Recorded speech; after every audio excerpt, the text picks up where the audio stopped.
ドラゴンは史上最強。お前らちゃんと聞け。 We need to talk about Chapter 235, Decisive Battle, Gojo versus Sukuna. We have a winner. Maybe. I'll also tell you something that no one else seemed to notice about Gojo's tactics. We'll break it down.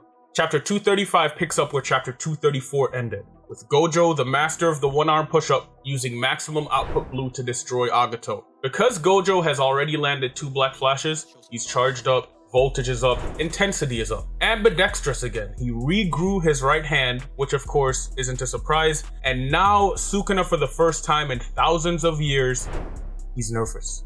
He's nervous, which makes everything that happens after even more incredible. Put the jokes aside, the Fraudkuna memes are funny, but I think they're taking it too far now. Sukuna has significantly more fight experience than Gojo. Sukuna has shown that he can adapt and learn quickly in battle, and that he can cook up creative solutions to defeat challengers. He's nervous, which means he's hyper vigilant right now. Sukuna knows something is coming. He doesn't make any glaring mistakes. He doesn't do anything wrong, but he's about to face a mixture of unstoppable force and elite gambling.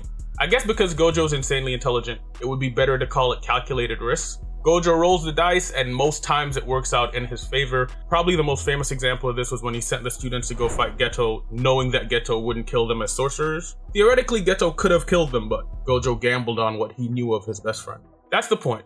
And Gojo is about to make a series of unblockable genius decisions. First, Gojo hits Mahoraga with another black flash, then pops over to Sukuna.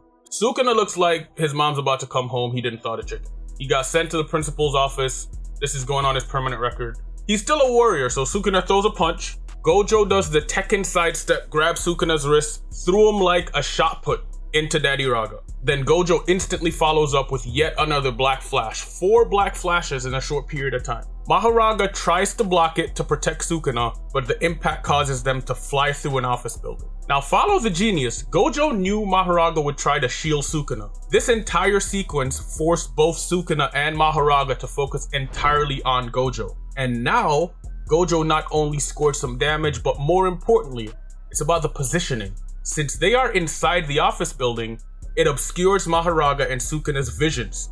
This is very important for what's about to happen. Basically, it's a sting operation. It's a honeypot. Gojo set it up the whole way.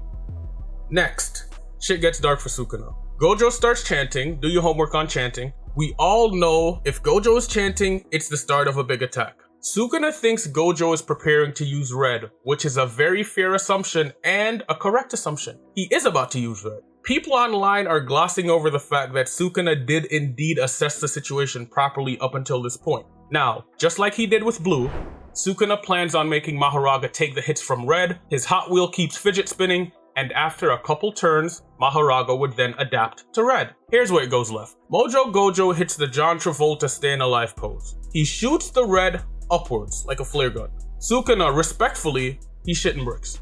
Screams out to Mahoraga, he can feel it slipping away. Mahoraga remembers that the shortest distance between 2 points is a straight line. So he busts through the building, made another hole. Mahoraga gets outside. His view is no longer impeded. He sees that the maximum output blue that made Agato implode is still there. Sukuna tells Mahoraga to make sure the red doesn't clash with the blue. Again, Sukuna makes the right decision. Assesses the conditions properly. Since Mahoraga has already adapted to the blue, he's instructed to go demolish the blue. Props to Sukuna again, came up with a compelling way to stop purple. The problem is that Gojo went galaxy brain. Everything is according to Gojo's plan. Mahoraga has adapted to blue. Remember, red repels, blue attracts. Because Mahoraga adapted to blue, he was immune to its gravitational pull, or its power of attraction. So he's approaching it how he would approach any object. Gojo uses the pull from blue to get in between Mahoraga and the maximum output blue. Biggest brain possible. Essentially using the fact that he adapted to blue against Mahoraga. Bam, punches Mahoraga. Sukuna is also trying to anticipate everything and trying to be dynamic. He's not really making mistakes. Remember from last chapter, Sukuna's only concern is making sure he doesn't get hit with purple. So he tries to fire off a piercing blood attack to destroy the red. Gojo punches Sukuna, but Sukuna says Gojo was too late because he got the shot off. Was Gojo actually late? Gojo starts chanting, and the chant is not for the red, it's to reinforce the blue. Yes, you heard me correctly. Remember, red repels. So Sukuna's piercing blood gets repelled by the red and then attracted to the blue. Because Gojo reinforced the blue with chanting, it absorbed the piercing blood attack. Guys, this is all by design. Gojo did not want Sukuna to retreat or to get outside the blast radius. So he let Sukuna get the shot off, knowing that Sukuna would not be able to destroy the red or the blue. It should still be fresh in the mind when Gojo used purple trying to get Hanami, but Hanami escaped. That's because Hanami was just outside of the blast radius. So Gojo's already updating tactics. By letting Sukuna get that piercing blood shot off, Sukuna would be close to the epicenter of purple. And then we know how the story ends. Gojo starts the chant for Hollow Technique Purple. Shout out to secondary colors. Yuta's back at the base apologizing to Kusakabe, saying that he would have been a hindrance if he followed through and went to the battlefield. Gojo would not have been able to pull this off if Akatsu was there. Which is a great callback to the Shibuya incident and also to Gojo and Geto after Riko died. They have mentioned multiple times that Gojo fights better when he doesn't have to worry about other people. Red plus blue gives us purple. We see a massive blast destroying everything. Gojo, Mahoraga, Sukuna, all caught in the blast. The only thing left of Mahoraga is that wheel, looking like a frisbee in the wind. After the blast, we see the aftermath. City destroyed, Sukuna missing a left hand, blood on the fit, breathing heavy, he's looking raggedy.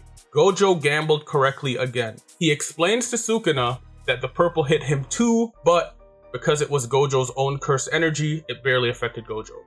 Then Kusakabe does his best ESPN impression to announce the results. Because Sukuna doesn't have Daddy Raga and he's healing slowly, he can't use domain amplification. It means Gojo wins. Discord channels started pinging everyone. Subreddit starting allowing posts that were not meaningful contributions. Gojo was trending. Fraudkuna was trending. Dancing in the street. Hate to be that guy, but until Sukuna's dead, it's not over. I still don't know what Yorozu gave to Sukuna. I still don't know what Kenjaku's doing. Gege's on a 1-week break. Let's see what happens when he comes back. Kusakabe made a judgment call announcing a victor based on his previous knowledge of sorcerers and fights. But this fight alone, Sukuna and Gojo have already displayed several things not thought to be previously possible. So I'm just floating the idea, Sukuna versus Gojo might not be over just yet. Chapter was hype, let's stop it there. Sub up please, I'm trying to build a community. You know I love you, Big Kumo out.